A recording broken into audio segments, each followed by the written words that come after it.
है। और ये सरकार की कहो, कारपोरेशन की कहो, जिम्मेदारी बनती है कि वो अपनी रियाया के लिए, पब्लिक के लिए, टैक्स दहंदगान के लिए इलाज और मुआवजे का अच्छा इंतजाम करे। आज इसी जैसी एक तकरीब में हम लोग जमा है। ये इस इलाके की एक अहम जरूरत थी और कारपोरेशन ने जो प्रोग्राम बनाया और अभी आपको जो तफसीलात दी गई कि 5,000 लोगों पर एक क्लिनिक और फिर 12,000 इस तरह हो जाए तो उसके ऊपर एक जो है बड़े क्लिनिक के ताल्लुक से सरकार का प्रोग्राम है, उसी सिलसिले की ये पहली इफ्तिताही कड़ी। केंद्र से ये फंड मिला है और पूरी रियासत को मिला है, मालेगांव को भी मिला है। केंद्र से आई हुई इस स्कीम के तहत हमारी नुमाइंदगी करने वाली डॉक्टर शोभा ताई बचाओ साहिबा है। मैं उनका शुक्रगुजार हूं और उनके तवज्जुह से सरकार का शुक्रगुजार हूं कि सरकार ने एक प्रोग्राम ऐसा दिया जो पब्लिक के हित में। आज जो ये जगह है, कभी किसी ने इसे किराए पर लिया था और तकरीबन 4-5 लाख रुपया इस पर कारपोरेशन का किराया बाकी है। उन्होंने ना तो किराया अदा किया और ना कारपोरेशन को कारपोरेशन की जगह वापस ताबे में दी। लेकिन आज खुशी की बात यह है कि कारपोरेशन ने अपने इख्तियार को इस्तेमाल करते हुए ये जगह वापस ले ली और आज यहाँ पर इस इलाके की आवाम को फायदा हो, इलाज और मुआवजे की सहूलत हो। खास तौर पर हमारी बहनें और बेटियां जो अय्याम हमल में होती है, उनके लिए जो टीकाकरण का प्रोग्राम होता है और सरकार की तरफ से पूरे पीरियड के लिए जो वक्तन फवक्तन उनको इलाज और मुआवजे की सहूलत मिलती है, वो भी मिलेगी। और बच्चों के जो लस्सीकरण का प्रोग्राम है वो भी इसी जगह से होगा। उसी के साथ दीगर इलाज और मुआवजे की भी सहूलत होगी। सभी लोगों के लिए सिविल हॉस्पिटल जाना और फिर वहां जा करके नंबर लगा करके वहां पर दवा लेना मुश्किल काम है। आने जाने में 100-200 रुपया खर्चा हो जाता है, फिर वक्त भी लगता है। लेकिन अपने अपने घर के करीब अगर इस तरह की सहूलत हो तो लोगों को आसानी होगी। मैं डॉक्टर शोभा ताई बचाओ साहिबा को मुबारकबाद दूंगा, हमारे कमिश्नर रविंद्र जादव साहब कि उन्होंने एक अच्छा प्रोग्राम तरतीब दिया और आज इफ्तिताही तकरीब रखी। इस तरह के प्रोग्रामों से लोगों को खबर होती है कि हमारे मोहल्ले में और हमारे घर के करीब इस तरह की सहूलत है। और अगर खामोशी में ये इफ्तिताही प्रोग्राम हो जाता तो लोगों को पता भी नहीं चलता। लोग सिविल हॉस्पिटल जाते और वहां से उनको भेजा जाता कि आपकी पवार गली में ये इंतजाम है, तो उनको हैरत होती। लेकिन आज उनके महल्ले में, पवार गली में ये प्रोग्राम हो रहा है और कारपोरेशन की तरफ से ये प्रोग्राम रखा गया। सभी लोगों को इसकी खबर हो जाएगी तो लोग इससे फायदा भी उठाएंगे। मैं फिर कमिश्नर साहब का और खासदार साहिबा का शुक्रगुजार हूँ और ये उम्मीद करता हूँ कि आगे भी मालेगांव के लिए केंद्र से अच्छी अच्छी स्कीमें लाएंगे। अभी जैसे कैंसर का 200 बेड का हॉस्पिटल ताई ने मंजूर करवाया है। आज आप लोगों की मौजूदगी में मैं कमिश्नर साहब से ये गुजारिश करूंगा कि कारपोरेशन की जिम्मेदारी है इनको जगह मुहैया करके देना। अगर कारपोरेशन की तरफ से जगह जल्दी मिल जाती है तो ये प्रोग्राम जल्दी शुरू हो जाएगा और मालेगांव ही नहीं पूरे ताल्लुके में कैंसर के जो मरीज हैं, इलाज और मुआवजे के लिए परेशान रहते हैं, नासिक है और बम्बई है और ना मालूम कहां कहां तक जाते हैं इलाज और मुआवजे के लिए, तो उनको ये सहूलत मालेगांव में ही मिल जाएगी। ताई के इस प्रोग्राम पर मैं ताई का मालेगांव वालों की तरफ से शुक्रगुजार हूं कि उन्होंने 25 साल की तारीख तोड़ दी। 25 साल का जमाना मालेगांव में ऐसा गुजरा कि जो भी खासदार होता था उसने कभी मालेगांव को कुछ दिया ही नहीं। और हमें तो हैरत होती है कि चुन कर जाने के बाद कभी वो मालेगांव आए भी नहीं। लेकिन ताई ने इलेक्शन से पहले हमसे जो बातें हुई थी उनमें यह था कि आप मालेगांव आते जाते रहेंगे, यहाँ के प्रोग्रामों में शरीक हुआ करेंगे, और इसी तरह मालेगांव के लिए आप कुछ अच्छा प्रोग्राम लाएंगे। उन्होंने हमसे वादा किया था और उस प्रोग्राम की पहली कड़ी और शानदार कड़ी के कैंसर का हॉस्पिटल 200 बेड का हॉस्पिटल उन्होंने केंद्र सरकार से मंजूर करवाया और इंशाअल्लाह जल्द ही कारपोरेशन की तरफ से जगह मुहैया कर दी जाएगी। आगे उस पर इंशाअल्लाह तामीरी काम होगा और मालेगांव और ताल्लुका मालेगांव के लोगों को उसकी सुविधा मिलेगी। बहुत बहुत शुक्रिया। दवाखाने का इब्तिदा होने जा रहा है और जिनके हाथों से ये हो रहा है, इस प्रोग्राम के सदर अपने धुलिया कारपोरेशन के एमपी आदरणीय शोभाताई बच्चा मैडम, अपने मालेगांव मध्य के सम्मानीय आमदार मौलाना मुफ्ती इस्माइल कासमी साहब, सामाजिक कार्यकर्ता डॉक्टर दिनेश जी बच्चा, इस प्रोग्राम में शामिल हाजी यूसुफ भाई, हाजी इकलाक भाई, शरद जी खैरनार, सिकंदर भाई। मैं तो कहना चाहता हूँ कि सब कहते हैं कि भाई आज ये बड़ी खुशी की बात है कि हमारे यहाँ अभी ये दवाखाना शुरू होने जा रहा है, लेकिन ये खुशी की बात नहीं है। ताजुब लग गया होगा आपको। खुशी की बात ये रहती कि हमारे शहर के नागरिक बीमारी ना हो, कारपोरेशन की ओर से साफ सफाई हो, अच्छा पानी देना हो, अच्छी सड़कें हो ताकि एक्सीडेंट ना हो और हमारे नागरिक बीमारी ना हो, ये खुशी की बात है। लेकिन चलो, ये कारोबार में प्रशासन में ये चलता रहता है और ये चलते ही रहेगा।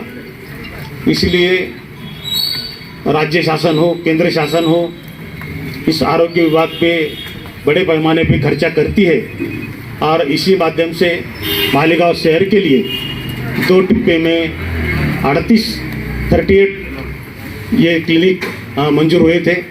पहले टप्पे में 14 हमने पूरे करवा लिए, दूसरे टप्पे में ये 24 हॉस्पिटल शुरू करने का हमें टारगेट दिया गया था। और आपको मैं बोलना चाहता हूँ कि लगभग 8 महीने पहले जो 27 कारपोरेशन थे, 27 कारपोरेशन में अपना काम 27वें नंबर पे था, लेकिन आज हमने इतनी यहाँ प्रगति की है कि अपना नाम पहले 5 कारपोरेशन में है कि हमने ये हॉस्पिटल के काम पूरे किए। 24 में से लगभग 16 काम पूरे हैं। 8 काम हमने बोल दिया है कि कल ही उसकी मीटिंग थी कि 15 अगस्त तक ये काम पूरे किए करेंगे। उसका ग्रांट भी अभी तक 60% तक खर्चा हुआ है। जो काम पूरे हुए इसका थर्ड पार्टी नहीं होने से बिल नहीं दिए गए, इसलिए खर्चा बाकी है। तो खर्चा भी हम जल्द से जल्द उसका पूरा करेंगे और जैसे हम ज़्यादा से ज़्यादा खर्चा करेंगे और गवर्नमेंट की, सेंट्रल गवर्नमेंट की ग्रांट हमें मिल पाएगी। तो मैं अभी कहना चाहता हूँ कि ये बड़ी खुशी की बात है कि खासदार मैडम के हाथों इस सेंट्रल गवर्नमेंट के हॉस्पिटल का इब्तिदा होने जा रहा है। अभी इस प्रोग्राम के भाषण के बाद अभी हम ये खुलवा देंगे जनता के लिए। लेकिन ये इलाके के लिए बहुत खुशी की बात है कि यहाँ ये क्लिनिक शुरू होने जा रहा है। नहीं तो अपने पास कुछ अपला दवाखाना, बाला साहेब ठाकरे दवाखाना ये है दूर दूर, और लोगों को फिर हारून अंसारी जाना, फिर थोड़े सिविल हॉस्पिटल जाना। ये जो छोटी छोटी बीमारियाँ रहती है, पेट का दर्द, सर का दर्द, जुलाब वगैरह, ये छोटे छोटे बीमारियों के लिए हारून अंसारी या दूसरे दवाखाने में जाना पड़ता है। लेकिन अभी ये दवाखाने की उपलब्धता हुई है यहाँ, तो जो बीमार व्यक्ति है, नागरिक है, उनको ज़्यादा दूर जाना नहीं पड़ेगा। अपने यहाँ ही सब डॉक्टर यहाँ रहेंगे, दवाइयाँ अच्छी क्वालिटी की और वो हर बार उपलब्ध रहेंगी, इसलिए ज़्यादा दूर जाने की अपने को ज़रूरत नहीं पड़ेगी। और ऐसे ही सिटी में लगभग 38 दवाखाने अभी 1-2 महीने में चालू होने जा रहे हैं। ये नागरिकों के लिए बहुत अच्छी बात रही है। इसके पहले हमने भूमि पूजन किया स्वच्छ भारत मिशन के तहत। अपन ने जवरपास 9-9.5 करोड़ रुपए का निधि राज्य शासन, केंद्र शासन और कारपोरेशन के हिस्से से बनने जा रहे हैं। उसका भी भूमि पूजन खासदार मैडम के हाथों से अभी इस प्रोग्राम के पहले हमने किया है। इस माध्यम से स्वच्छता के लिए शौचालय की सुविधा भी हमारे नागरिकों को, जिनको घर में शौचालय नहीं है, उनके लिए उपलब्ध हो जाएंगी और इस माध्यम से वो भी एक सुविधा कॉरपोरेशन की ओर से हम दे रहे हैं। तो ऐसे चल के कॉरपोरेशन का बहुत सारा काम ये स्वच्छता के बारे में, आरोग्य के बारे में और बाकी दूसरे जो डेवलपमेंट वर्क है, जैसा वाटर सप्लाई स्कीम चालू है, अंडरग्राउंड ड्रेनेज चालू है, कई तकरारें होती है, रास्ते खुदवाए हैं, तकलीफ है, बारिश है, लेकिन लोगों को कम से कम तकलीफ हो ऐसी हमारी कोशिश है। जैसा कि मैं प्रशासक हूँ, जैसा पालक हूँ आपका, तो आपको कम से कम तकलीफें हो और विकास का काम 13 कामं आहेत ते 2,21,00,000 आहेत. पीटी शौचालय 35 कामं आहेत 6,75,00,000 आणि शौचालय दुरुस्तीची 7 कामं जी आहेत ती 34 लक्ष रुपयांची आहेत. आता एका कामाचं या ठिकाणी प्रातिनिधिक स्वरूपामध्ये भूमिपूजन करण्यात आलेलं आहे. आयुक्त साहेबांनी सांगितलं साधारणतः 2-3 महिन्यामध्ये ते काम या ठिकाणी पूर्ण होईल. परंतु संपूर्ण मालेगाव शहरामध्ये जिथे जिथे आपल्याला शौचालयांची आवश्यकता असेल तुम्ही आयुक्त साहेबांना सांगेल की सुलभ शौचालय जे काही आपण मोठ्या प्रमाणामध्ये एका ठिकाणी बांधणार आहोत तर ते सुलभ शौचालय टाईप आपण बांधावं आणि तिथे स्वच्छता कायम राहण्यासाठी एजन्सीची नेमणूक करावी. भले तो जो पैसा आहे त्यांचा पगाराचा तो आपल्या कॉर्पोरेशनच्या निधीतून आपल्याला देता येईल. परंतु स्वच्छतेच्या दृष्टिकोनातून केंद्र शासनाने जी ही योजना आणलेली आहे ती अत्यंत महत्त्वाची आहे. अमृत 2 असं या योजनेचं नाव आहे. अमृत 1मध्ये पिण्याच्या पाण्याच्या संदर्भामध्ये कामं ही झालेली आहेत. त्याचप्रमाणे भुयारी गटार योजनेची कामं देखील त्या ठिकाणी सुरू आहेत.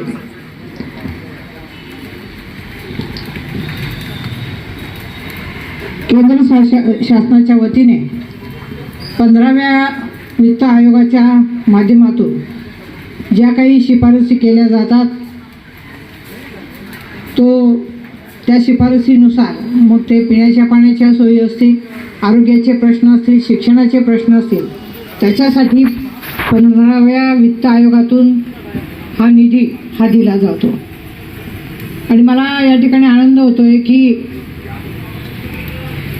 या निधीमधून साधारणतः 24 दवाखाने मंजूर झालेले आहेत आणि त्यापैकी 14 दवाखान्यांचं काम हे सुरू आहे आणि 13व्या नंबरचं निमा अंजुम चौक या ठिकाणी या उपकेंद्राचं काम हे पूर्ण झालेलं आहे आणि आपल्या सगळ्यांसाठी याचा आज लोकार्पण सोहळा या ठिकाणी होणार आहे. प्रामुख्याने डॉक्टर जयश्री आहेर यांनी सांगितलं आरोग्य अधिकारी की इथे एक डॉक्टर असतील, त्याचप्रमाणे एक ANM नर्स असेल, JNM असतील किंवा आशा वर्कर आलेले आहे आणि त्या 16 पैकी आपण हे एकाच आज माननीय खासदार शोभाताई बच्छाव यांच्या हस्ते आपण लोकार्पण करणार आहोत. आणि हे जे उपकेंद्र आहे हे आपल्याला मालेगाव महानगरपालिकेच्या हद्दीत साधारण 50,000चं जे पॉप्युलेशन आहे त्याच्यासाठी एक नागरी आरोग्य केंद्र, असे 14 नागरी आरोग्य केंद्र ऑलरेडी आपल्याला मंजूर झाले होते आणि त्याच्या अंतर्गत आपल्याला 10 ते 12,000 पॉप्युलेशनसाठी एक सब सेंटर त्या नागरी आरोग्य केंद्राच्या अंतर्गत अशी त्याची संकल्पना आहे. जेणेकरून आपलं जे आरोग्याचं उद्दिष्ट असतं ट्रीटमेंट आणि प्रिव्हेन्शन, तर हे 2 प्रकारचं असतं. ट्रीटमेंट म्हणजे हॉस्पिटलला होतं आणि प्रिव्हेंटरी जे काही असतं हे असं छोट्या सब सेंटरला होऊ शकतं. आजार होऊ नये याच्यासाठी जे काही केलं जातं ते ह्या उपकेंद्रात आपल्याकडे होणार आहे. तर आपल्या उपकेंद्रात एक त्याची जी रचना आहे त्याच्यात एक मेडिकल ऑफिसर आहे, आशा ANM आहे, GNM आहे, आशा वर्कर, MPW आणि तो एरिया जो आहे त्या नागरी आरोग्य केंद्राच्या अंडरचा जो एरिया आहे तर तिथे ते गरोदर मातांचं नोंदणीकरण आणि बालकांचं लसीकरण या दोघही गोष्टीवर आपल्याला बळकटीकरण करायचंय. तर याच्याकडे आपल्याला पूर्ण लक्ष द्यायचंय आणि त्याच्यासाठी हे सगळे 24 उपकेंद्रांचे आपण सुरुवात करणार आहे. आज पहिलं आहे, याच्यानंतर आपण एक एक सगळे उपकेंद्र सुरू करणार आहोत. मी पंकज सरांना विनंती करते की त्यांनी कार्यक्रमाचं